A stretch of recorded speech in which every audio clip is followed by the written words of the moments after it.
Production. In the mix. With the commish, Nate.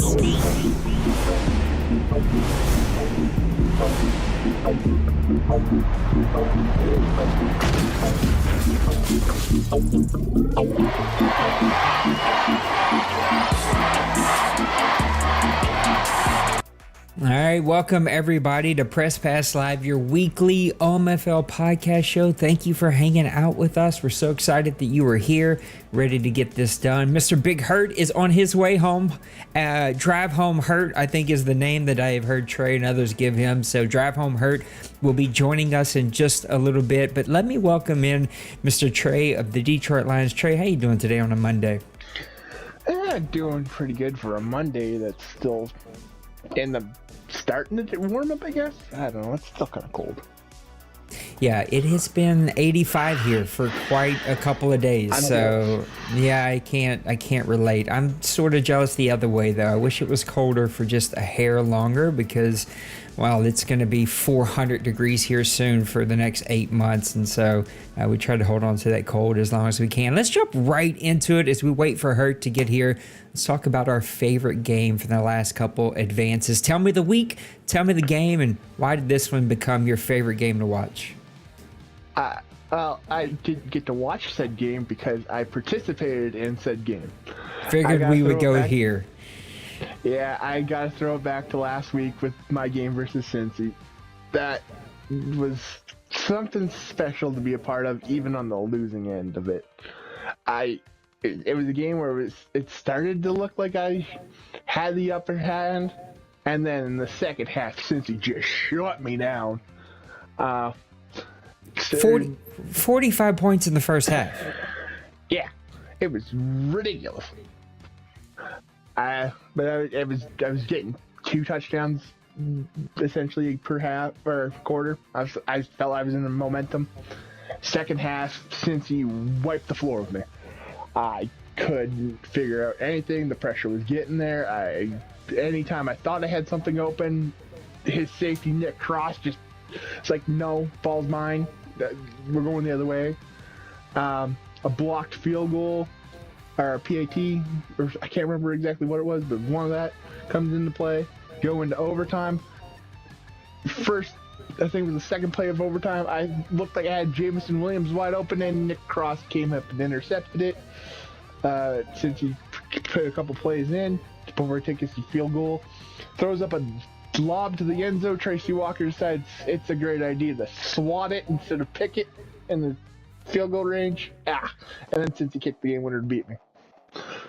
Williams and Thomas just putting on a show. Williams with a kick return touchdown. Both of these guys well over 100. Too bad.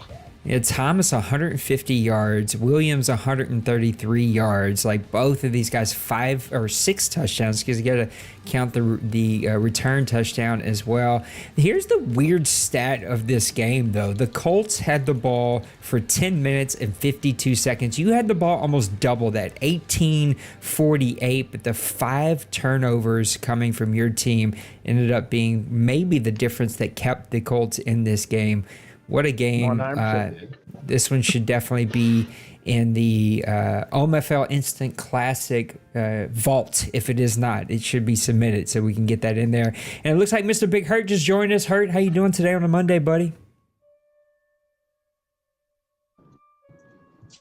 Maybe? Hurt, you with us? I seen he joined. He might not be ready for us just yet.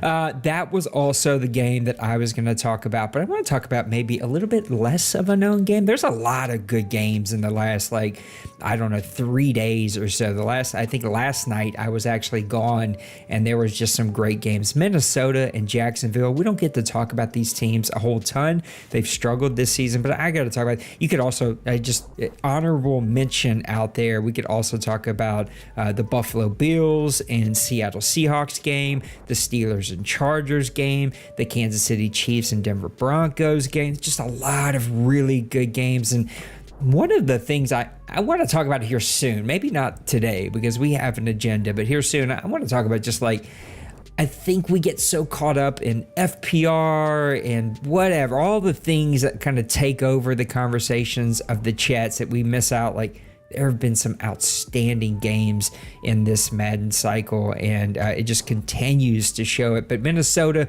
coming away with a 27-21 victory in overtime against the Jacksonville Jaguars. Offensive first downs, 23 of them for the Vikings, 18 of them for the Jacksonville Jaguars. Looks like both offenses just kind of had their way. Only one turnover in this game. Are you about to tell this? Yes, I see it now. This was a sim or a CPU game, wasn't it? It was simmed. God dang it. Well, I had high hopes that this was a real game. It's hard to keep up with sims or CPU games. Well, let's go ahead and talk about the Buffalo Bills and the Seattle Seahawks, because this one definitely was played. Or are you going to tell me this wasn't played either? I think this one was played. Yeah, it looks like it's played. It got booted down a couple times. But look at the time of possession, 28-33 to 11-23. The Seattle Seahawks had the ball for 11 minutes in this game. They still kept this game really tight. There was only one turnover for the Buffalo Bills, but they come away with a 27-21 victory. Josh Allen, 337 passing yards. Jeff George II, only 132 passing yards, but 2 touchdowns, no interceptions. He was not sacked at all on the day, but only 9 for 19. Rushing the ball, Walker had 79 yards. Chubb had 85 yards. Receiving, 86 to Metcalf. Knox had 85. Diggs with 80. And on the defensive side of the ball, Kendricks, man, this guy can still play even at his kind of more advanced age than the OMFL at least. 13 tackles, 3 tackles for loss. Harrison had 1 sack on the day. Andrews had a sack on the day. And then the 1 interception came from Jamal Adams. Looked like Hurt maybe having some technical difficulties. We can't hear you, Hurt. Let's try it again. Maybe. Hurt? No. Well, hopefully Hurt. Yes, I am here. There he is, Mr. Hurt. Welcome back, Drive Home, Hurt. No, what do we call it? Yeah, Drive Home Hurt. Yeah, Drive Home Hurt. Okay, all right. Give me your I'm game. actually home. I just got home, but yeah. Give me your game from the last couple of advances that caught your eye, buddy. So I'm gonna have to go. Just the one game, or are we talking about multiple, or? No, just give me one. There's 3 of us. We'll be here for 4 hours if we all start breaking down 7 games each.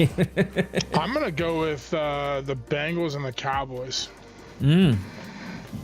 I think as I'm loading things up here, I think that was like a really, exclamation point game for Little Koch.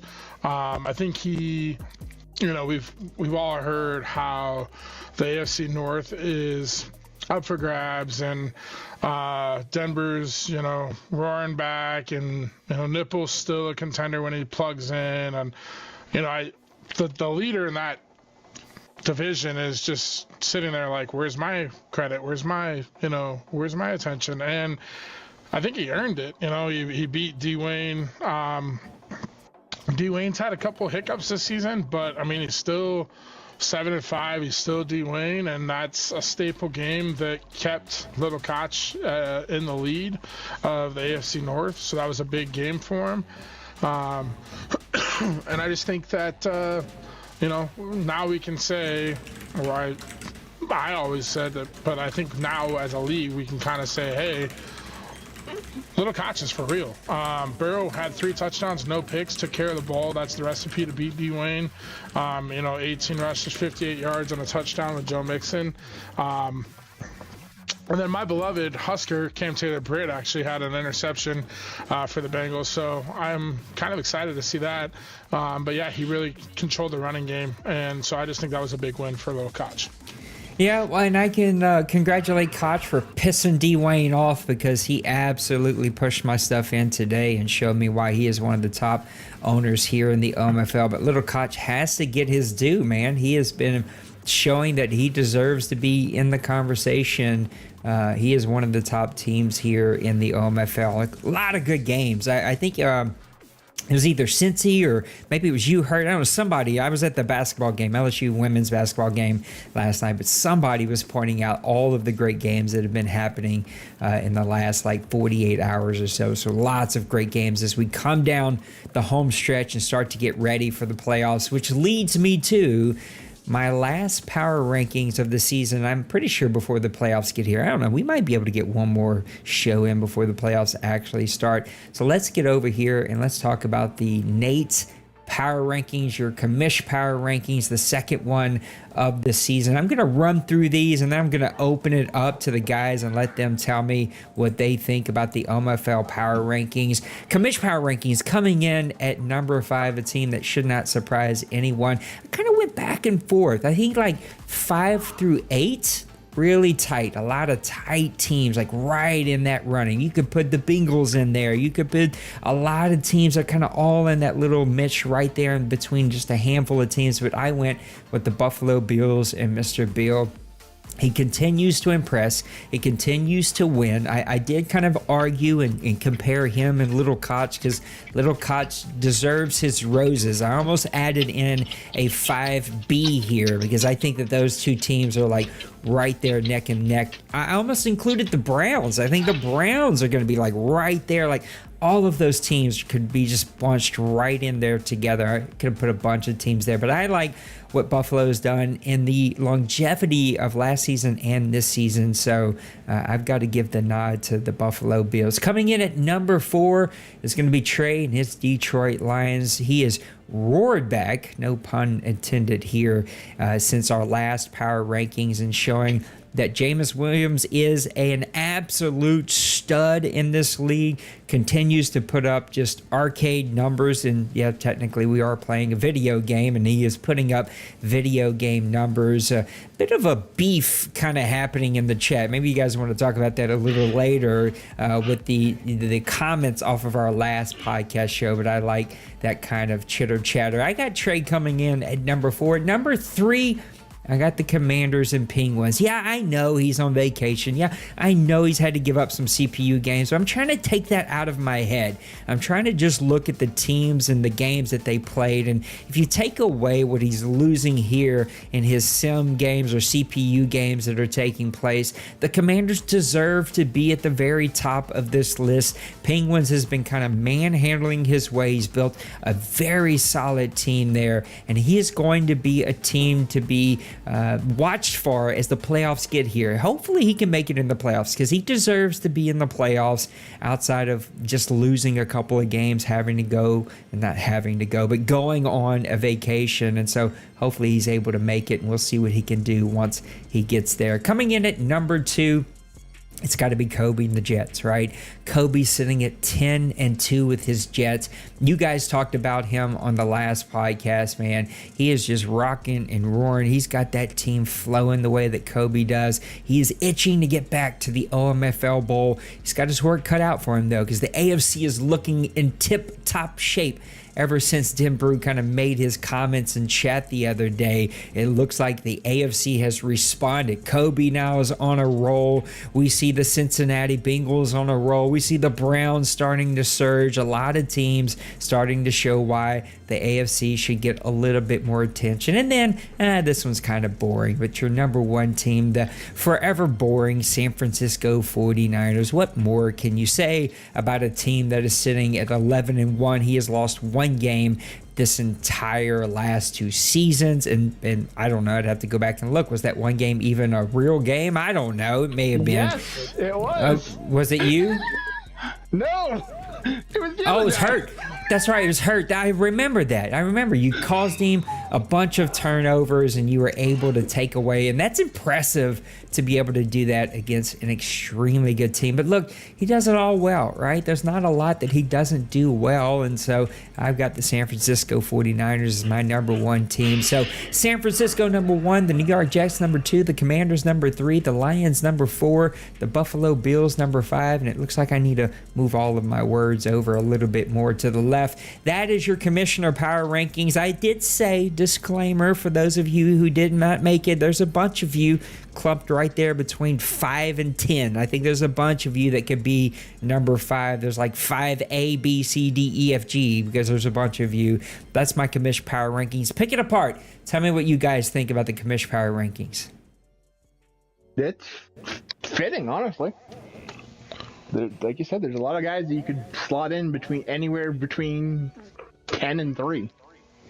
I think the top 2 is clear, and Kobe and D-Money, and you just have a cluster in between 3 and 10. And that's really happened like over the last like 5 to 6 advances. We've seen a lot of teams start to surge, and it's gonna make for a great kind of like end of the season run at the playoffs here. I personally think, and I know I did a power rankings over on our Down and Distance show, but I find it interesting that about a week and a half's worth of games have happened now since the last time I did a power rankings on that show. And the thing that I'm noticing is like Trey said, D-Money's at the top, Kobe's 2, Penguins, you obviously had him 2, could put him at 3, and then put Kobe at 3, or put Penguins at 2 and then put Kobe at 3. But, obviously Kobe's here. He just won against Bill. So, yeah, it makes sense to put him at 2. And then, 3 to 7, 8, maybe 9, somewhere around there, it's a shuffle of teams. The only thing that I personally, the only thing that I'm like kind of questioning a little bit is your 5th spot.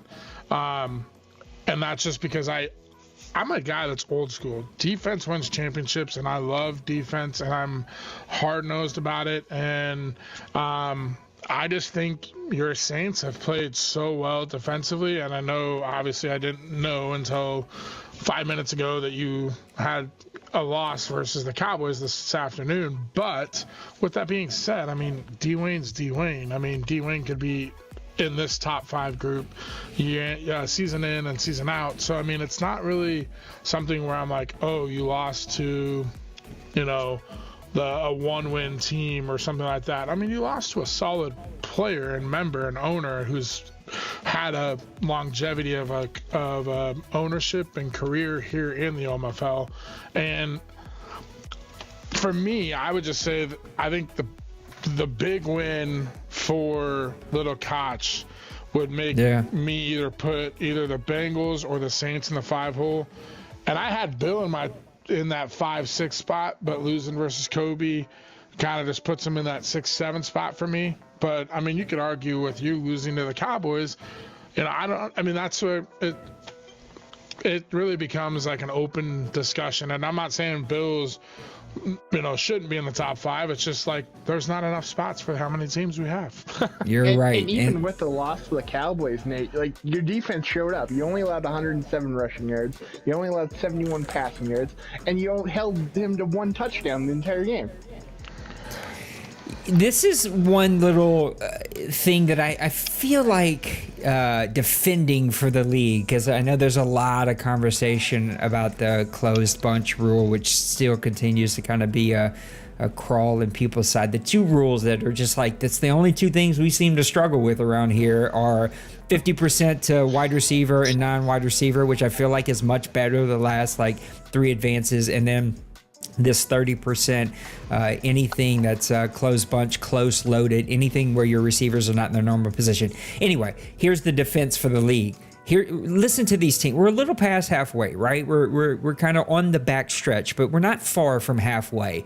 10-2 Jets, 9-3 Buffalo Bills, 7-5 Green Bay Packers, 8-4 New York Giants, 6-7 Carolina Panthers, 7-5 Dallas Cowboys, 9-3 New Orleans Saints, 6-6 Houston Texans, 8-4 Cleveland Browns, 5-7 Los Angeles Rams, 11-1 San Francisco 49ers, 5-6 Seattle Seahawks, 8-4 Indianapolis Colts, 5-6 Denver Broncos, 6-6 Miami Dolphins, 6-6 Chicago Bears, 7-3-1 Ravens, and I know I'm missing a couple of teams because I'm just looking at the schedule for this week, and there's a couple of teams on bye week, but I just rattled off 17 teams who are technically still in the hunt for a playoff spot. That is parity at its very best. That is why the NFL, the real life sport that we all love,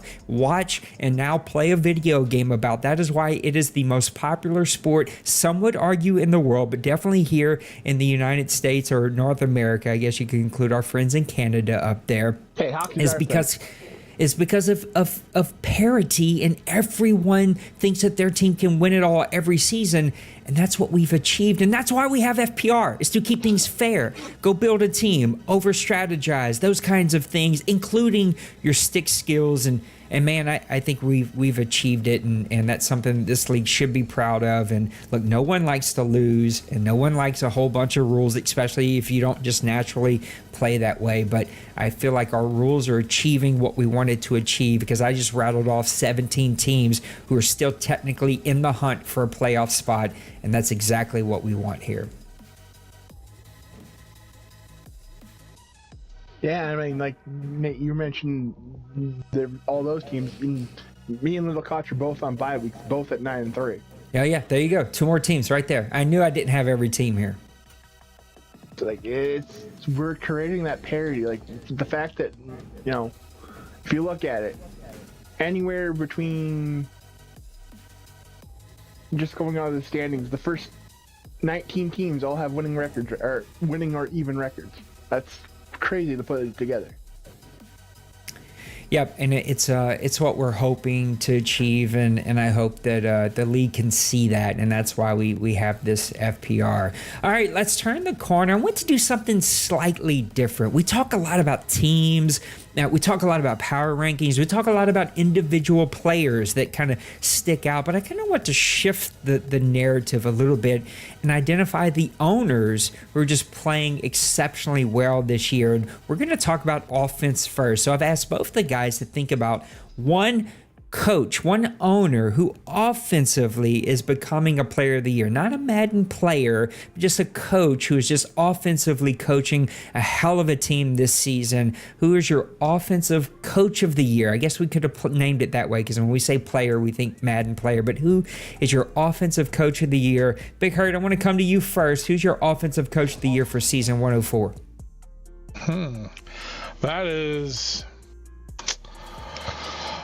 an interesting one. I would have said Priest, but I feel like the last couple of weeks I'm second guessing myself there. But I'm gonna go with.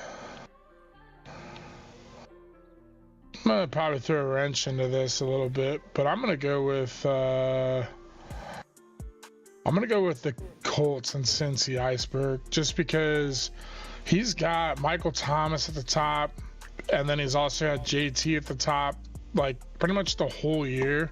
And like when we talk about offense, you just got to talk about a little bit of like balance. You can't be like be one-dimensional and be an offensive guru or an offensive juggernaut. And I find that the Colts throughout the season, week in and week out, I mean, even his losses, if you go look at some of his games on his schedule, I mean, I don't know exactly, but I know one of his 4 losses was to the Broncos, and he scored 42 points and still lost. Yeah. I mean, so and then the Dolphins, he scored 35 and lost. And then obviously Bills, he scored 21. I mean, 2 of those 4 losses, he scored 42 and 35 points. And like, if you score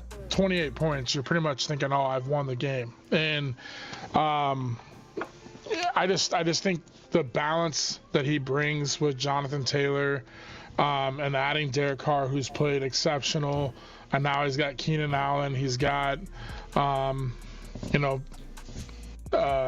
Thomas, who's been like #1 guy. It's just that's where I'm like, people are going to struggle. And I watched that game against him and Trey, and I was like really impressed with Trey's defense.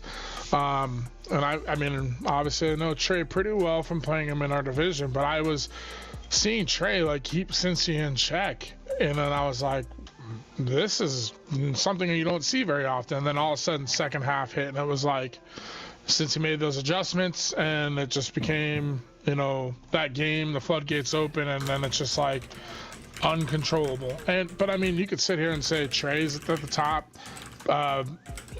Little Koch is at the top, Priest is at the top. So there's 4 guys I would think that I would say at the top, but when I look at the balancedness that the Colts bring, that's why I pick him as 1. Hey, I love that pick, man. They're number 1 in total offensive yards gained. They're in the top 5 in total yards gained, top 5 in pass, top 5 in rush. Yeah, they're in top 5 in a lot of these. They're tied first for first down, so there's a lot there to like. Trey, who is your offensive player of the year for season 104? Somebody that think's not going to get much respect because he's not putting up the points, but he's finding a way to move the ball, and I got to go with Colin. He's seeming to find a pass game. We know if he can get the block, Saquon's a problem. It's quite impressive that he's almost discredited at how good he is offensively this year.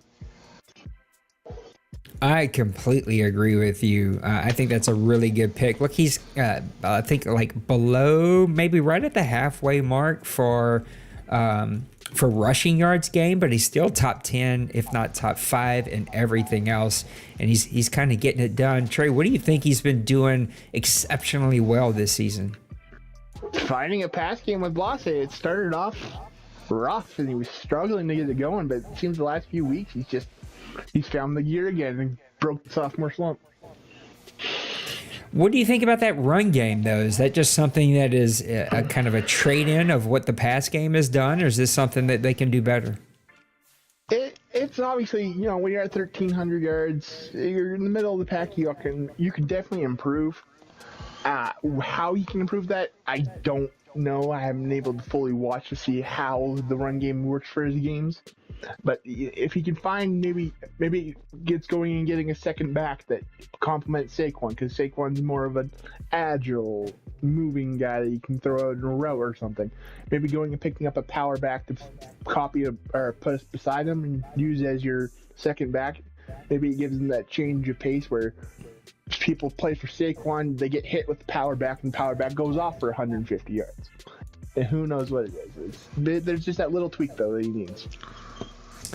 Trey, go ahead.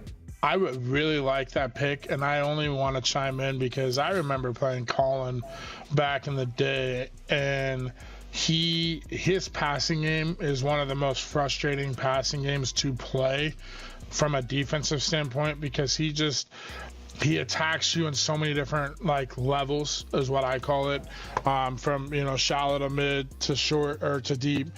He just attacks you in so many different ways, so many different aspects, and kind of gets everybody involved. And there was no surprise that Blase had the start that he had. I think he kind of woke some people up, and then he had to find his way this sophomore year. But the only thing that I question about that, and I'm looking at it, is, and this is kind of where I had Colin pop into my head when Nate asks this question, but you look at Blase's numbers, and he's at 17 touchdowns, 15 picks. That's like almost 1-to-1. You talk about Cincy, we're almost 2-to-1. You look at Joe Burrow, almost 3-to-1. You look at Priest, it's probably like 2.5-to-1. And I mean, even you that I mentioned, that could easily be there, you're plus 10. So the interceptions, from an offensive standpoint, I think the potential's there, but I just want to see the numbers correlate. Yeah, that's definitely one of the things, but I think a lot of those interceptions came very early in the year. You look at it, and you started off rather rough around the edges with the passing game. It wasn't fully there. He was moving the ball but you go to a game like Seattle, he goes and throws 4. There's already a third of the picks right there. So yeah, I mean, it's one of those things that he stepped into it and he's finding that rhythm again. And it just often started earlier. Where, and we can't deny the fact that he's also probably in one of the toughest divisions, going up against Penguins twice a year, Dwayne twice a year. I mean, that's 2 easy top 5 year in, year out guys. And then, I mean, Twinkie, when he plays his game, he's not an easy opponent. I mean, he struggles from a consistency standpoint. I don't know if it's his team or his play calling or what, because I don't play him as much. But when Twinkie's on, he's a solid player too. Yeah. And that's 6 games out of your season right there.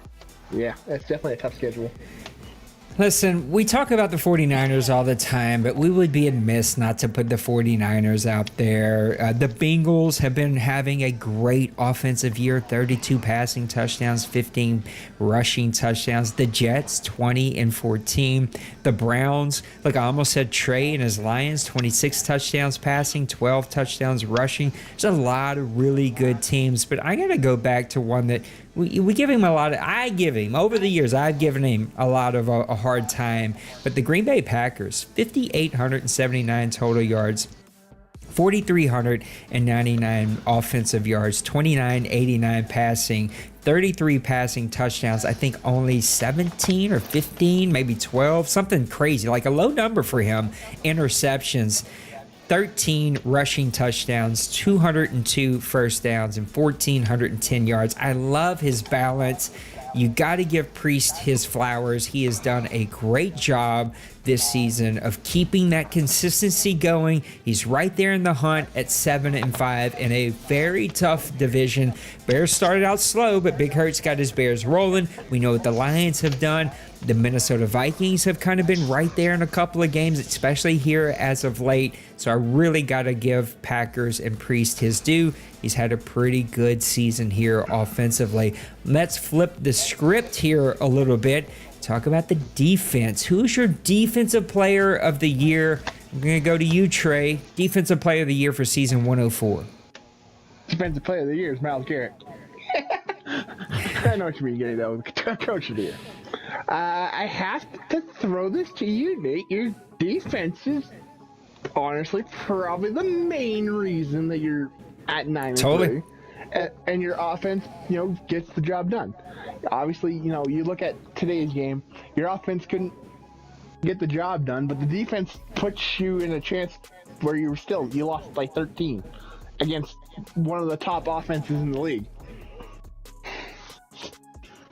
Yeah, it has been. It's been what's kept me in a lot of games over the last few seasons. My defense is played superb, especially the passing defense. But you see, my sack numbers are pretty low. That's something we can definitely improve on. My fumble numbers, I think, are non-existent here. Let's see, I got 3 fumbles on the season. It's the interceptions though, 30 interceptions. The points per game is going to be second to the 49ers. Rushing yards are going to be the top 10. Passing yards going to be number 1. So definitely has been that passing defense of my Saints. They know how to swarm and get to the ball. We can do better with our sack numbers, which started out great early, but man, if it's really teetered off here, especially with the rookie now going down for 4 games. We'll see how that ends up with my team. We got to figure out how to get a better pass rush. Gonna go to you now, Mr. Big Hurt, a guy who's known for defense. Who is your defensive coach of the year this season? I'm known for defense, except for when I play Tyreek Hill and Jameson Williams. I'll tell you that much. But we'll turn that page, and we're not going to go back and revisit that. Because that was a nightmare. The Saints, I would have to definitely put up there. The Niners and the Jets are the 3 teams that I look at. I question, I think D-Money's team, and that credit to him, he builds the roster every year. But when you look at his overall, it's like, how could you not have good numbers? You know what I mean? He's just got Pro Bowler, All-American, like just absolute monsters at every level on defense. So I feel like that's just kind of like comes with it, because you're only controlling one guy. You do have to put him in the right place and all that stuff. But with that being said, I really think that's where you and Kobe kind of excel is you don't have the best player at every position or at every level, but your defensive numbers are like top of the charts. I mean, your run defense has been pretty lights out. Your pass defense is lights out. It's number 1 in the league. And so I would say, you and Kobe, the only reason I'm going to say Kobe is because Kobe is in a division with Bill and Massimo, and you're in a division that struggled this season, which shocks me because Kevin and Bronco Man picking up Derrick Henry and having Kyle Pitts, and then the Panthers, who I just saw like a week or two ago had like 200 yards rushing with Christian McCaffrey. The potential of those 3 teams being, an 8, 9, 7 win team right now, it's blows my mind that those 3 teams are not, at least one of them is not in the conversation for an NFC playoff spot, or at least putting pressure underneath you right now. So I say, okay, like competition right now, like Kobe's just, facing, I would say, better in division competition this season. Not that I think year in and year out it's better, but I just say this season. And so I give Kobe probably the nod, and then you right on the heels of maybe a 1B or a 2, however you want to look at it. And but you guys both, have just crazy numbers that I look at. And the big thing is Kobe's got the number 1 rush defense. You got the number 1 pass defense. Kobe, I think, has a few more sacks, if I remember. A few less sacks. You have more. You have more. Yeah, and he's got more fumbles, though. Yep. You got 30 interceptions, and he's got, I think, like 22 or something like 26, that. Yeah, he's right there. So, I mean, we're right in the, it's like it could swing back both ways. And that's why I say, for me, it would be you and the Jets would be my 1, and it would be almost a tie. But how I have to separate it is division competition is probably leaning a little more on the AFC East side this season, but it shocks me to say that. So Yep, I can't debate any of that. I don't want to talk about the teams that I've already talked about. I think the Jets are definitely one of those teams. I think in this conversation, though, you have to talk about the Bears and the Ravens. Both of those guys kind of for the opposite reasons, right? The Bears are getting more sacks. The Ravens are getting a few more interceptions, a few more fumbles for the Bears, a few more rushing yards allowed for the Bears, but a few more passing yards allowed for the Ravens. But both of them are like right there, neck and neck. Both of those teams, I think, have to be in that conversation. But I'm actually going to throw a little bit of a curveball and talk about a team that we really don't get to talk about. We're going to talk about what Outlaw has done with the Steelers. We've always said that he knows how to build really great defenses, but quietly, a 2-8-1. Now, I know the argument will be, can a 2-8-1 team actually be considered for Coach of the Year in a certain category? Well, probably not, but we got to at least talk about him. 3,408 yards total is going to put him at the top half of the league. I think it's going to put him in like number 6 or so. 2,335 passing yards, 1,073 rushing yards. Those are both going to be way in the top 5. 298 points allowed. That's going to be hurting him a little bit, probably putting him out of the top 10, but 43 sacks. I think that's going to put him number 2 in the league. Let's see. It's going to put him in the top 5. So he's number 4 in the league in sacks. He's had 17 interceptions. That's kind of hurting his team a little bit. But Outlaw has done a really, really good job. Probably my real pick is going to be the Bears with the Ravens right there. You could switch watch both of them. But you got to at least talk about what Outlaw has done with his Steelers. Really great job. Let's see if he can, in season 105, start to get that offense clicking with him a little bit. Get a few more victories there. But now I'm nervous because that's who I play next. And this guy's got 43 sacks in the season, and he just always seems to have my numbers. So I just wanted to give a bit of a tip of a cap to Outlaw. I think he's done a really great job with that team. I think if he gets his offense going, you're going to see that 2-win total be a 5-6 win total. And, His defense is there. It's always been his offense. And I remember earlier this season, I heard some trade rumors going around because he picked up the dude from the Jets. I can't think of his name. The quarterback. Zach Wilson picked him up, and he was like, "Oh, he's the answer." And I was just thinking, I'm like, "Oh, that's not the answer. That is not the answer." And like, it's the wrong question. Is the problem. Yeah, and so he brings him in. I just felt like he could have gone and got a rookie quarterback that had the development trait and whatnot. But I mean, his mind is in the right spot. Go get a quarterback. Go help my offense. It's just getting the right piece, but the mind is on the right track. And so I think if he figures that out, Outlaw is going to be giving people some problems. And with 43 sacks or whatever it was, I mean, that's not something I want to face. I already face it, 2-3 times a season between the Lions and the Packers and whoever else I got to play on my schedule. So not fun. I completely agree with you. A lot of really good teams. Again, when we talked about all the kind of teams that were right there in the power rankings, we talked about all the teams that are like right there clumped together.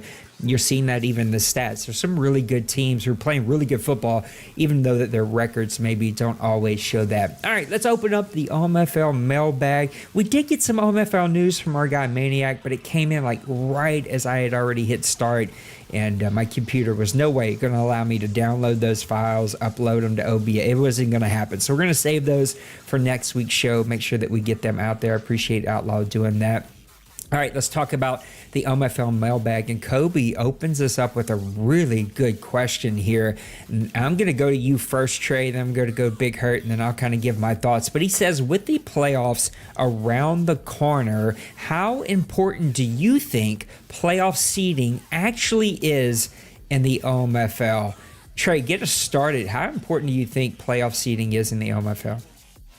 I don't think it bears all that much meaning anymore, especially after how season 102 ended.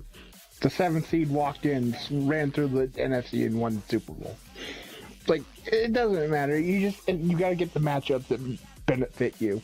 Seeding doesn't really matter. Big Hurt, what do you think about that? Wrong answer. Playoff seeding matters for sure. I will say in the AFC, anybody can beat anybody, and we've seen a lot of teams stepping up. But in the NFC, you definitely do not want to be matched up against D-Money. You want to be in that seeding where you are a 2, 3, 4. So you're having to play him at the very last second. If you get in as a 7 seed and you're drawing, at this point, I think it would be the Commanders or the Saints, and then you got to turn around. If you were to upset them and turn around and beat D-Money week 2, and then you still have a third game of the NFC, no, thank you. I do not want that. And that's where I'm sitting right now is like, if I make the playoffs, I'm going to probably be a 7 seed. That means I got to draw either the Saints, the Commanders, or the Lions week 1. If I were to upset one of you guys, then I got D-Money. And if I were somehow to beat him a second time in the season, let's be realistic, probably not going to happen. Then I got to play one of the other teams left in the NFC that made it in the playoffs. And then I got to go to the OMFL Bowl and play somebody like Denver, who's been to 4 straight Bowls. The seeding in the NFC matters. Stay away from D-Money as long as you can.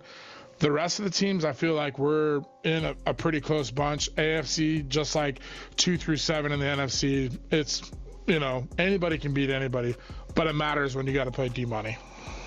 See, the only thing that puts that to me, though, is D-Money even going to be around for the playoffs? Yeah, it's fair. He was 17-0 undefeated last year. So yeah, I think he did flex on us. Bank on it that he's not going to be there until that happens. I don't want to put my money in the bag that he's not going to be there. Yeah, but more times than not, he has not been there the last 2 years. So I think you're both right. And I know that that's maybe playing both sides of it here, but I do think you're both right. I agree that you can't debate that we've seen 7 seeds go on runs. We've seen teams like the Commanders, the Falcons, who won the OMFL Bowl a couple seasons ago. Like, we've seen teams go on a run. Equally, I think Big Hurt is completely right. You don't want to be on the road for every single matchup with momentum and the way momentum can swing games. Yeah, maybe you can use that to your advantage, but when you're on the road, it's so much harder to use that to your advantage. And you do want to avoid some of these big teams. I would also add, I think we're going to see that in the AFC this season. The freaking Browns are the 7th seed. Who in their right mind wants to see the Browns as a 7th seed, a guy who's been in the OMFL Bowl the last 4 seasons? I don't want to play him even at home on in wild card weekend. There's no freaking way. So I do think that the matchups and the seeding both kind of play hand in hand. At the same time, you can go on a run. You can go on like those. I went on the magical run a couple of seasons ago. How in the world I did that, I still don't know to this day, but we've seen teams go on those magical runs, but I think it does matter. I don't want to face a Penguins in round 1 or Trey in round 1. Hell, if it plays out this way, I don't want Big Hurt coming to the Superdome in round 1 and face that defense, right? So I do think some of that seeding matters. Do you want to know the unfortunate news right now? Because with the recent results, Mr. Hurt has lost, and with D-Wayne's win, currently that seat belongs to D-Wayne. Yep, I will be sick that day if that happens. If I D-Wayne or D-Money, I'm telling you right now, Nate's not playing it. I am giving up a CPU game. I will be sick. Someone will die in my family, or I will murder them, one or the other. Let's go to Sitsyberg. He's got a lot of great questions. That on mic at least. I think that makes you both conspiracies to the murder. So, Raj, he says, Raj finally lost his streak. Do we see him hopping back on the train or falling off this season and missing the playoffs? It's a really good question. I think it depends on his health, but I do think Raj can continue that streak and make a nice little run here. I don't know. He dug himself a pretty big hole. I don't know if it makes a playoff run, but I think he's going to mess up some people's dreams for the playoffs. What do you think about Raj, Big Hurt? Do you think he continues to get back on the streak, or is he going to fade off into the sunset? Roger, what happened? You lost to the Vikings. I'm sorry, Santa, you are such a good dude and have built a roster, but you were like taking down the Chiefs, the Packers, the Bills, and then you played the Vikings and lost. I mean, I know it was a 1-point loss, but man. To answer your question, though, yes, I think he does hop back on the train, but I don't know if the train starts in week 14 or 15 because he's got the Colts in week 14. Yeah. If he has any hope of even retaining a playoff spot, he has to get that train back on track in week 14. Otherwise, you're probably looking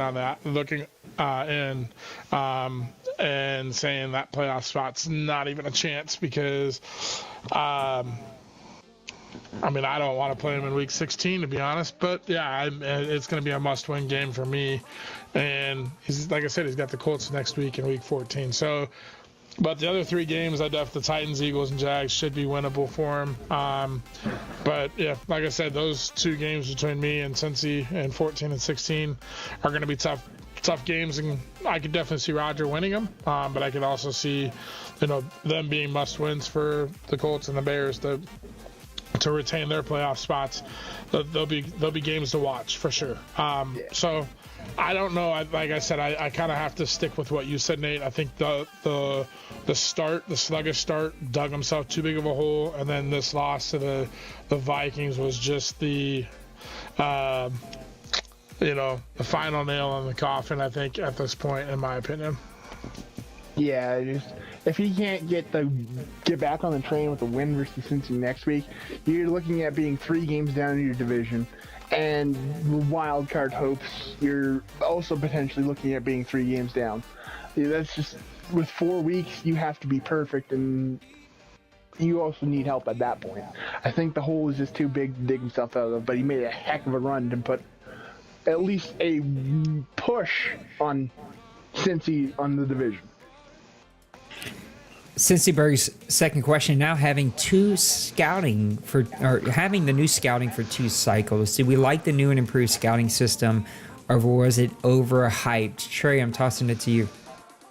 I think it was a bit overhyped because it's nice. It's definitely an improvement, but it's not what it is expected. I don't get how we're getting certain information off certain players, and how you, even if you're not like specifically scouting somebody, how you only know half the knowledge of them. Yeah. I think like if you have a scout in an area, it should at least give you some knowledge of the players, not just a base generic that by off season you have 50% of those players' knowledge. I think depending on, every scout should give a specific amount to certain position groups, in my opinion. Hurt, what do you think about the scouting? I think the scouting in general, in my opinion, has just been broken. The hype was there, and it has not hit a home run for me. Things I have wrong with it is it feels like it just picks a random player. Like, hey, we've got this player. You should keep an eye out and put him on your scouting board or your draft board or whatever it is. And I go look at it, and I'm just like, that guy is not even, like, I have 2 or 3 guys at receiver, or I think like one, it told me to go get a running back, and it was like a 3rd day running back, and I have Kareem Hunt and James Cook, and I'm like, why? Like, you know what I mean? It just doesn't even make sense what they're telling you to go look at. And why would I put an emphasis on a 3rd day running back that's going to essentially be 3rd or 4th on my depth chart?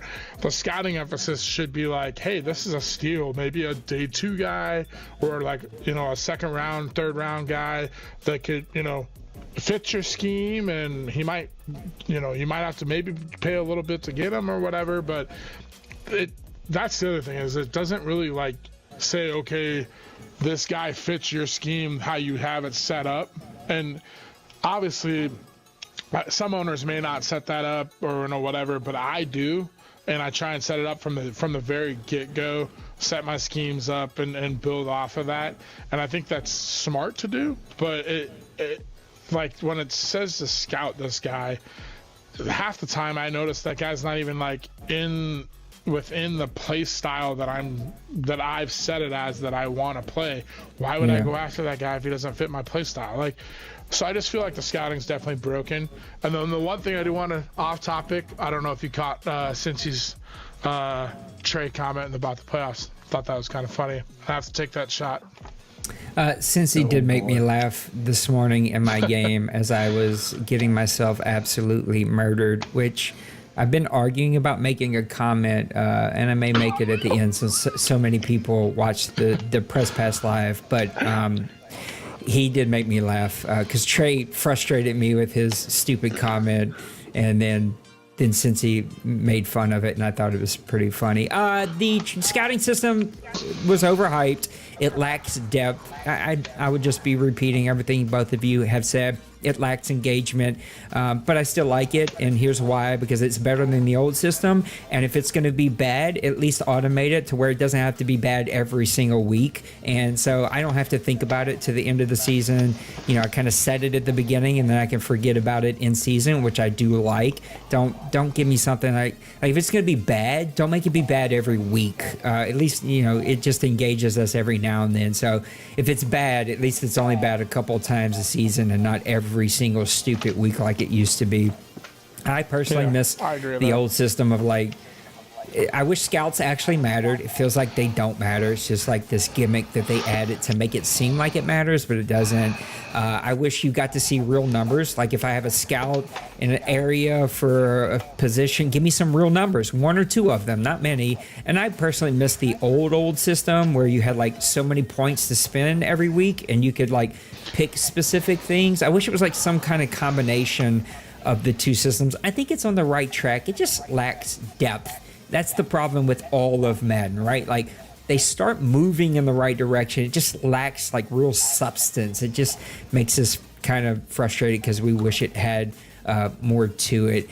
Let's go to another question. This one I think is going to be interesting take from all of you, because I think we all have different perspectives because we have different experiences. But the defensive line minus usering. So if you're not usering, do you feel like the defensive line gets enough pressure outside of the elite pass rushers?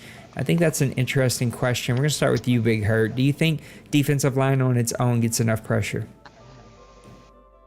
I think it gets enough pressure on its own. I think this Madden in general from the get-go, I remember when the game was in testing mode and, when it was first launching out, I remember you were saying, like, teams are going to have to adjust to the pass rush, and that's been the MO. I mean, I've had an 82 overall tackle get beat by a rookie. For instance, I mean, Jack Conklin's a vet, goes up against whatever his name is for the Packers. He's like an 81 rookie, something like that. And it was like every play he was in, and I'm like, okay, Conklin's like 31 years old, has like high awareness, has like 90 something strength. His pass and run block is like in the 80s.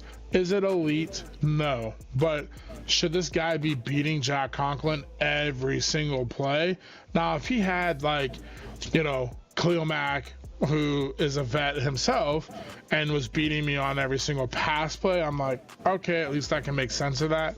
But yeah, pass rush, defensive line play, I think it gets a way too much pressure, in my opinion. It's almost like an instant thing, and I feel like that's where the passing game is. It's a snap throw. Otherwise, I don't know how people like Priest and Massimo throw 50, 60-yard down plays every time, unless you just hit X and lob it 75 yards in the air and let the 99 speed guy run under it. But yeah, that's how I feel about it. Trey, what do you think? I agree. Pass rush is ridiculous. I'm a perfect example of it. I have Aiden Hutchinson and Khalil Mack, who are obviously one of the two upper ends of the pass rush. They have 29.5 sacks in mine. I have 4 other linemen that I use in rotations with everything. They have a combined, just doing the math here quickly, 14.5 sacks, and 2 of those are from defensive tackles. Or 2 of those guys are defensive tackles. I have 6. It's rather interesting, especially given those guys only play in base formations.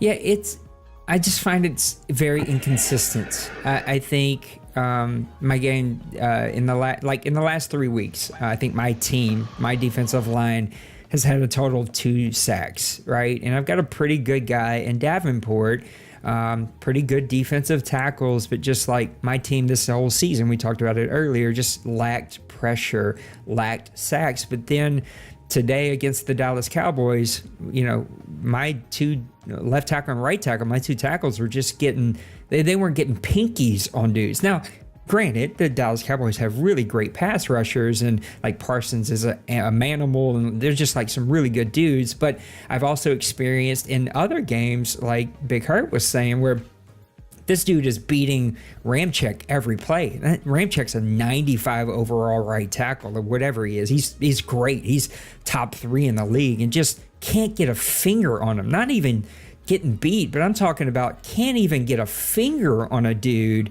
And so it's just really inconsistent. And then I've seen some guys user a defensive lineman and not be able to get through. Like, my offensive line has done a pretty good job. But then I've watched other dudes with the elite pass rushers, and it's insta shit. They are in the backfield instantly.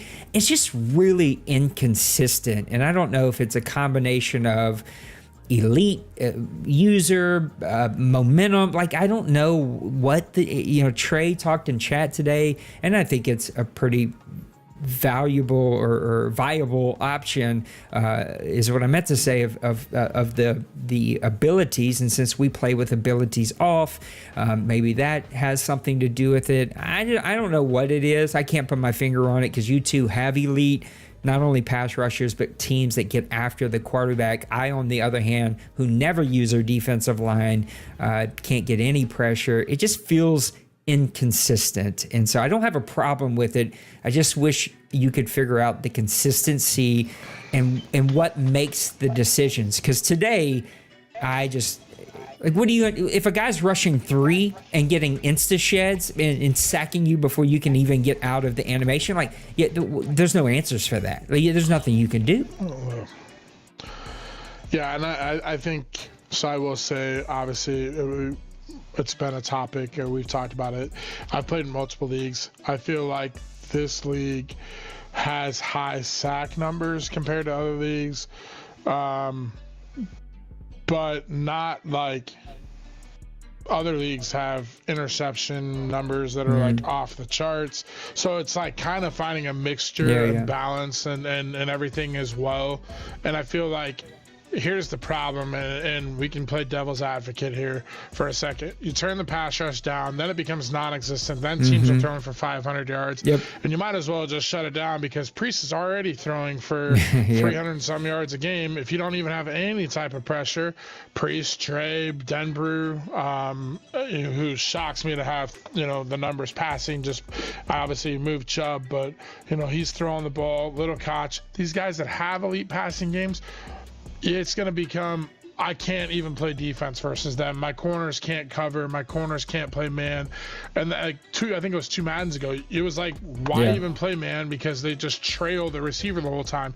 At least the pass rush gives you a sense where if you put shade or if you put the guy in the right position, it kind of complements, okay, I can mix man and zone. So it's, we talk about it all the time. I think Shock had it on the last show. Is like, what's one thing we can do better? We have to understand that, like, yes, pass rush is the thing. Maybe it's a little high, but if we turn it down, you're going to create 15 other problems that none of us want.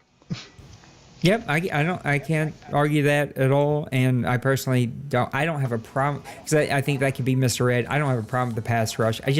My problem is the consistency, trying to figure out like consistently, because there's some games where it's like, my tackles do what they're supposed to, and I don't have to worry about it, and I got plenty of time. And then there's some games it's like they just forgot how to play football, and it's like, well, give me some consistency here, Madden. Absolutely. And there's games where I'm like Meredith and my my other guy Tyson Cash, like I look up and I'm like, oh, he has 3.5 sacks. And then there's other games where it's like the 4th quarter and there's like 4 minutes left, and Meredith gets his first sack, and I'm like, why? You know what I mean? I just like it again, consistency. And then like the biggest thing is, I broke it down earlier, the matchups. Like, I know when I go up against Trey, I got it coming from both sides. I know that when I go up against Denbrew, wherever Myles Garrett's at, I know he's coming. You know what I mean? But then it's like I play guys where I just feel like I can pass the ball, and then all of a sudden it's like a flip of a switch in the middle of the 2nd quarter or the middle of the 3rd quarter. Then it's like this guy, no-name guy, Carlos Anderson for the Packers, is in my face every single time. And I'm like, oh, is this some rookie that he drafted that's like a 94 overall?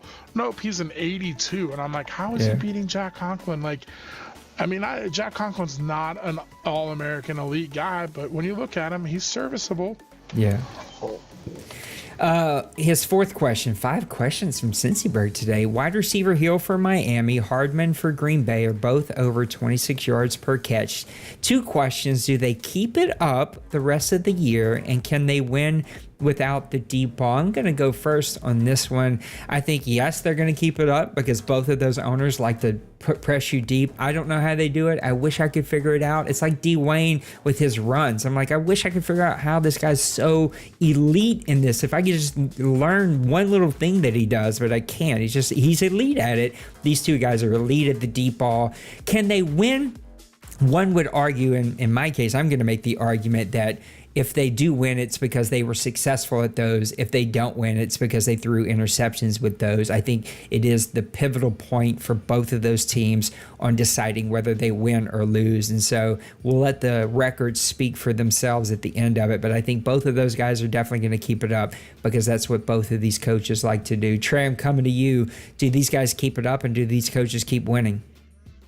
They live by the sword. They died by the sword. They will definitely keep relying on the deep ball. And if they lose games, it's because, like you said, they tried the deep ball too many times and paid the consequences. I don't know. I haven't been able to really watch Massimo with the Dolphins and see what all that's about. I know Priest, this is where we talked about the consistency of Priest. Priest was using a balanced offense, mixing in the deep ball, and he was winning. He's now seeming to go deep ball heavy. He's, I think, lost 4 of the last 6. I don't think Priest can reliably depend on the deep ball. He needs to stick to the balanced attack. What do you think, Hurt? Oh man, where do I even start with this? Let me just tell you one thing. At half last night against Massimo, he was 3 of 14 passing and had 150 yards passing, and 2 of them were to Tyreek Hill for 75 and 66 yards. I was just like, oh my goodness. But then he gets a 56-yarder for the game winner, which I own it. I wear it. I tried to switch to a man, thought I was in too high safety, realized at the snap, I'm in single high. I can't switch. I eat it. He beat me on the deep ball. And it just was like, I would have never ran cover 1 in that position. But I was in zone, and I had ran zone the 2 plays, and I was like, I want to go man. I want to go man because I knew he was throwing it deep in that position, and I wanted man coverage with the safety over the top, and I made the switch. And when I made the switch, realized I was cover 1. The snap came, and I was like, I can't switch. I can't do anything. Hopefully he overthrows him or something, but you don't overthrow Tyreek Hill. My answer to this question is, yes, they keep it up because they're going to force it. They're going to keep doing it until it doesn't work. And even when it doesn't work, they're going to keep doing it, as Massimo did versus me. He was 3 for 14, and that still was working. But they will not be able to win without the deep ball. If the deep ball was taken away or whatever, the thing about Priest is, as Maniac and Tony Bono have said multiple times, Priest had the holy water. He was drinking it. He was drinking it, and he had his game plan figured out. He had the recipe for success. He runs the ball. He uses the receivers. When you start running the ball and the teams have to stop Marion Clancy and A.J. Dillon, that opens up that passing game. And when you got a one-on-one with Hardman and Watson and those other guys, it becomes a headache. But when you start chucking the ball 15, 20, 30, 40 yards downfield every time, 40 times a game, you're doing me a favor. Yes, you're going to hit those big balls, but I'm also going to not have to worry about the running game. I can then play 2 high safety all game long, and you're playing right into what I want you to do. Yes, you're going to beat me by that, but you're doing it so often that you become one-dimensional. Massimo doesn't have that running back like a Marion Clancy to be the same dynamic offense right now, and Tyreek Hill is his offense. So I feel like it's kind of a double-edged answer here. Yes, they're going to keep doing it. Yes, they're going to do it successful. Can they continue, or can they win without the deep ball? Priest, yes, if he calls and sticks to his game plan. Massimo, I don't see that because I don't think he has the roster built. If he builds it, it would be just as much of a headache as Priest could be. One last question from Cincyberg. Then we're going to go to one last thought from each of you. Jets with a big win over the Bills. We're going to start with you, Big Hurt, and then come over to Trey. Are they, the Jets that is, the team to beat in the AFC, or is it the surging Browns? This season, the Jets are the team to beat, but I'm, in an overall standpoint, Denbrew had things kind of, a lot of people turning their heads, like questioning what's going on with the Browns. Is Denbrew, losing his mojo? And here he comes. He's right back into the thick of things. 4 straight OMFL Bowls on the AFC side. You don't bet against it until it doesn't happen. So I'm going to go ahead and say the Browns are the team to beat until he doesn't make it to the OMFL Bowl on the AFC side. Kobe, though, has every bit of chance to take that from him this year. What do you think, Trey? I gotta say, it's Kobe's the team to beat for the sole purpose of I agree with everything that Hurt said. But OMFL Bowl 102, Falcons run by Kobe over Denver. That is all.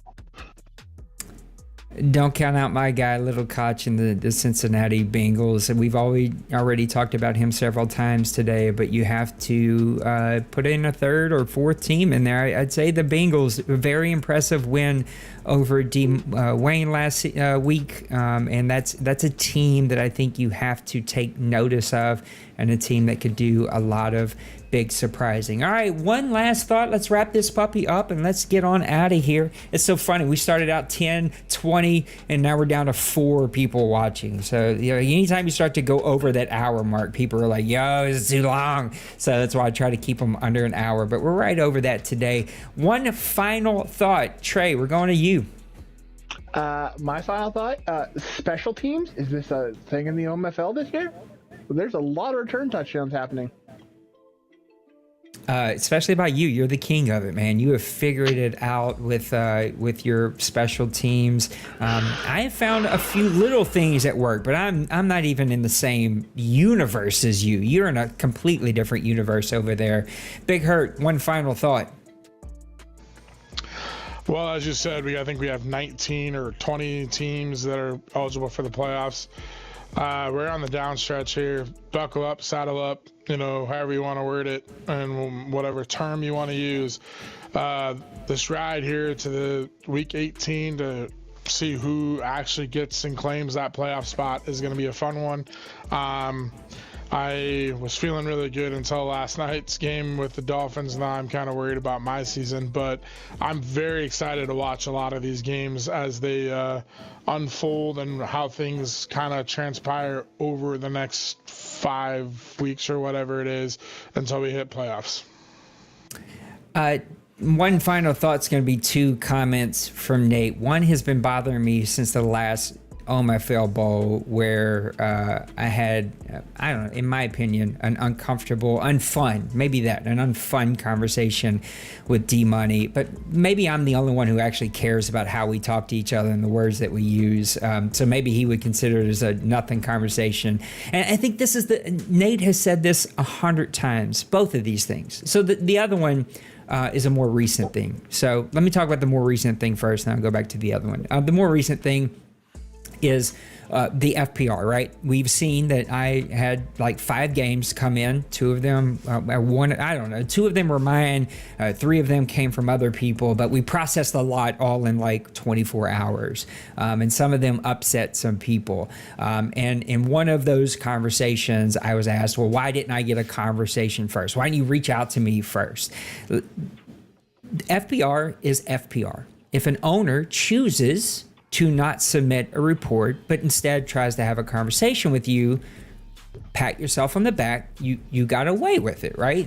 Somebody's showing you mercy and grace, and cool. You have a right as an owner here to not submit an FPR official report and have a conversation. And the honest truth is 99.9% of things that I see that happen in my games, I try to handle that way. I'd much rather not tag somebody, have it ding their FPR, they don't get their awards. I'd rather just not have that in my life. And so I'd rather have the conversation. But there is like a line that if it gets crossed, I'm going to submit it and we're going to move on. And I felt like for the last 3 or 4 seasons, I have not popped anybody for FPR. And I wear a badge for that. People say I never hold anybody responsible, that no one in here gets in trouble. And I get these crazy little comments of like, oh, well, you're not going to touch that person, so that's why I didn't say anything. And so I felt like it was important that these came in, we're going to process them, and what happened. Everybody got to see it.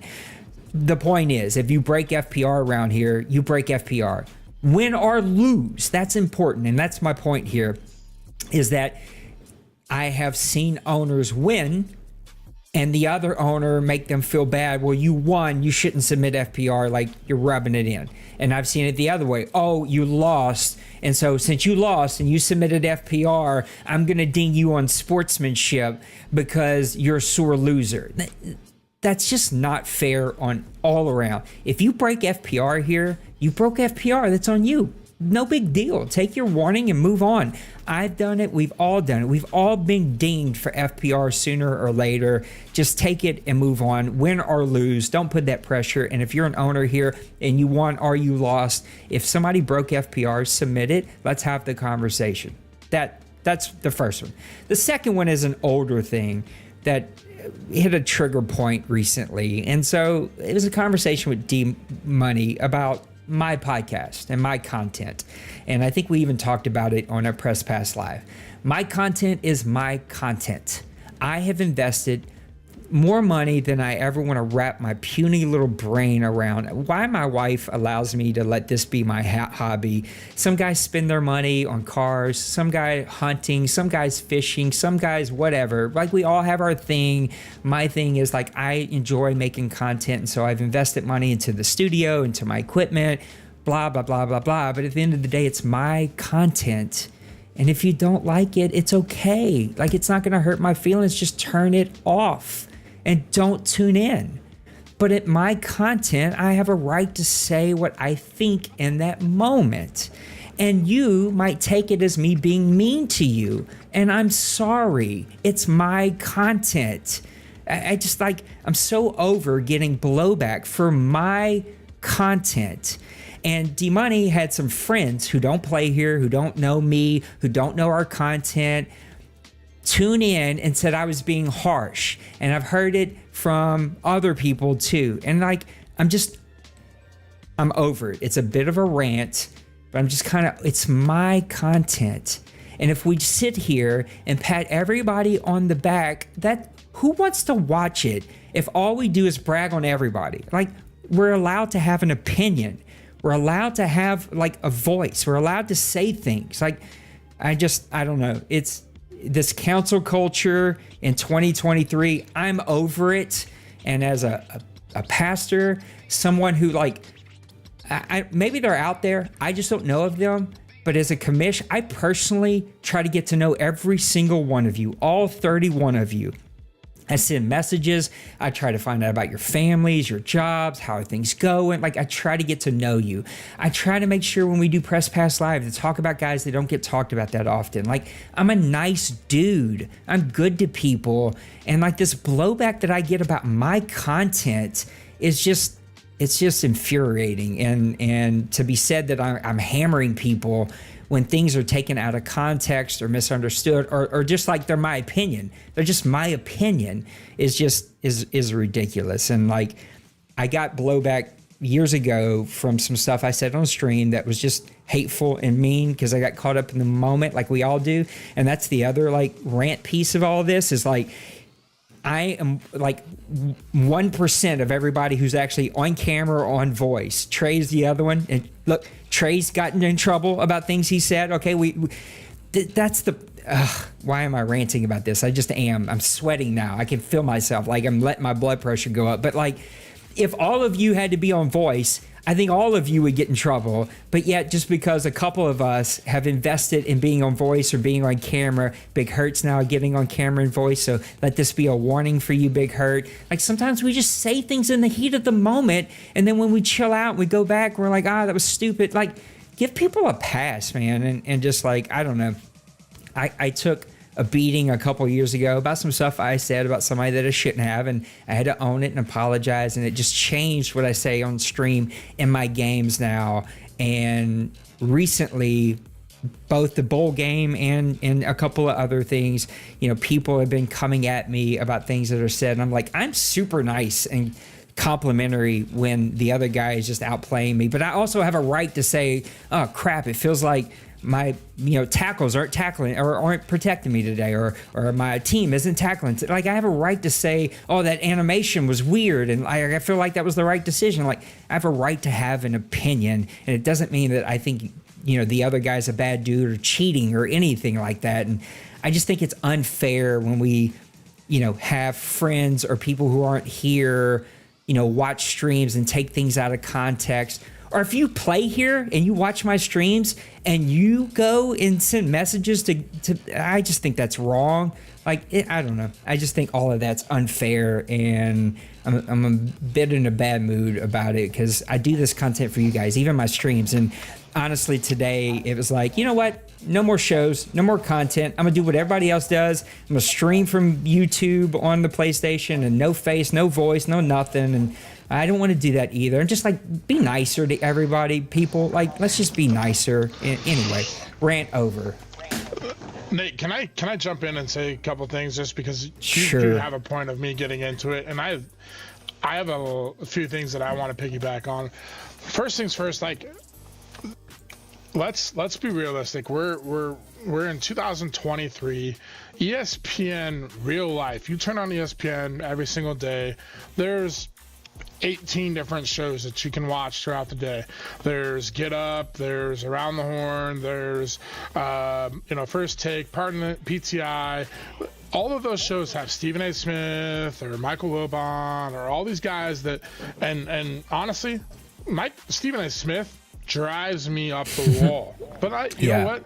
I will sit and listen to it because that's what, I want to hear what he talks about, and I want to hear how other people react. That is what a show's about. Okay. He's a millionaire for being controversial. Exactly what you just said. If you don't like it, turn it off. Here's the thing that I will say about the OMFL is 100%. Yes, I'm going to get in and I'm going to stream. I'm going to say my things, but I will put a huge bold disclosure over everything right now. If y'all were to come to Omaha, Nebraska, where I live, College World Series or a Nebraska Cornhusker football game, and you were to hit me up, I would welcome you with open arms and say, come hang out. I don't care about whatever I said on a stream in the heat of the moment because I was frustrated over a Madden game, not because of you. And that is us being competitive, us checking away from life, and maybe some things in a day happened or whatever else. But because I said, oh, that animation's weird, doesn't make you a bad person, or, oh, you messed up on FPR, that doesn't make you a bad person. If I were to be out and you ran a green light or a red light and you thought it was a green light, does that make you a bad person? No, we make mistakes. That's what, things are. Like if you were speeding and you got a speeding ticket, does that make you a bad person? No. Bottom line is like I've said a million times, FPRs are laws and regulations of the OMFL. As long as you aren't and I guess I don't know how to word it, but as long as you aren't an ass about it, man, me and Trey have had moments where he and I have had conversations about our games because we are two competitive people who get into the moments of our games and we say what we want to say. And honestly, all we're doing is just bullshitting about Madden, something that we enjoy. And you just said your hobby is us, or streaming and content. Our hobby is the same thing, and playing this game and checking out from life and playing Madden, a game of football that we all enjoy. Is Madden the best game out there? No, but it's my favorite sport, football. So I invest my time in it. I invest my time in the OMFL because I enjoy the relationships and the people that are there. And I hope every single person here, when you watch a stream of Nate's or you watch a stream of mine or you listen to the Down and Distance show or you listen to Press Pass Live and I'm on here, just because I said something negative about you or I didn't put you in my top 5 does not mean that I don't like you, does not mean that I wouldn't welcome you to my tailgate party for a football game or the College World Series. We'll go grab a beer, bullshit, have a good time. Only because I said that is it's a talk show. It's content. It's something to take it. Yeah, exactly. Take it with a little bit of fire and prove me wrong. Heck, I just called Little Koch out, and what does he do? He didn't say anything to me, but he goes out and beats D. Wayne, and I'm like, okay, you deserve some respect. Yeah. You know what I mean? Bottom line, those are the things. This show is just there for the fun of it. If you want to listen and tune in and hear it, or just take it as Nate or Big Hurt or Cincy or Trey, whatever show it is, lighting a little fire under you, adding to that parity of the league. We have 20 teams that are fighting it. If we can have 22 teams, or if we can have 20 teams year in and year out, that's going to make the OMFL even better. So don't take it as a personal shot. Don't, whatever. And the thing about that I will say, I love D-Money. I've had conversations on the side with him. He is unreal and godly good at this game. But if he has friends coming to him, or if anybody has friends coming to him, and they're not part of the OMFL and they want to criticize how we are, you need to be a person of the OMFL and says, yeah, well, I know what the OMFL is about and I know how we are. And you know what? That's fine. And maybe it is a little harsh from the outside looking in, but you're a part of the OMFL. You know better than that. You know that it's not a shot. You know it's not a personal attack. So you got to let that ball roll off your back and not make it an issue. Or, you don't even have to correct your friends. You just let it go. You know what I mean? Whatever you want to do, you can put them in their place or not. I don't care. But you don't need to bring an issue within the league because you know what the OMFL is. We're not here to beat somebody up mentally or anything like that. We're here to have fun. We're here to bullshit and play a game. And you know what? And again, we have 20-some teams. I want to see 24 teams eligible to make the playoffs next year. That would be like crazy. It would be fun. Great topics. Really cool if we could get all 32 teams at this point still eligible. Yeah. Listen, I'll take you up on that Omaha thing one year. My wife and I are definitely going to go out there for the World Series one of these years. Listen, it's just, I think that the point is just sometimes we have to we're just trying to be engaging. We're just trying to be entertaining, and we all kind of get caught up in the moment. But I think the reason, look, I wear my emotions on my sleeves. Take that how you want. All of you, all 31 of you, are more manly men than me. I am the weakest of the weak. Okay, whatever. I don't care. This is just who I am. So I get it. Some of you are eye rolling and you're like, whatever. And this is just who Nate is. But I think I take it that way because I do try to get to know you guys personally. I do. Everyone here, I've got zero issues here. The guys I had issues with, they left. They went and did their own thing. Cool. And the funny thing is, they left to go do their own thing because of commentary for my game. Like, how stupid. I'm so over it. That's where the issues started. And they've happened a couple more times since. I'm just like, come on, guys. Out of all the things I represent as a human, the things I do for this community, I don't know. It bugs me. So I would hope that we kind of view my content, the content from all these shows, in a different kind of lens, and it's all in fun. Just like me taking shots at Maniac and Big Hurt for ranking me in their number 6 in their top. We're just having fun. We're just having fun. That's all this is supposed to be. I just saw the Cowboys game coming up. I had to keep you there. No, I'm kidding. I don't blame you. By the way, he's a better player. You can never not have yourself on camera during a game because honestly, you are my favorite game to watch because when a quarterback overthrows the ball or a corner misses it, your reactions are like they're golden. They're money. I could sell that. It's the best. It is the best. So if we didn't have you on camera, it wouldn't be the OMFL. Yeah, you think it's the best. Others think it's terrible. So it is what it is. Guys, I love you. Thank you for hanging out with me. We went super long, but I appreciate Big Hurt. I appreciate Trey for being here today. We'll see you next Monday. Okay. Until then, peace.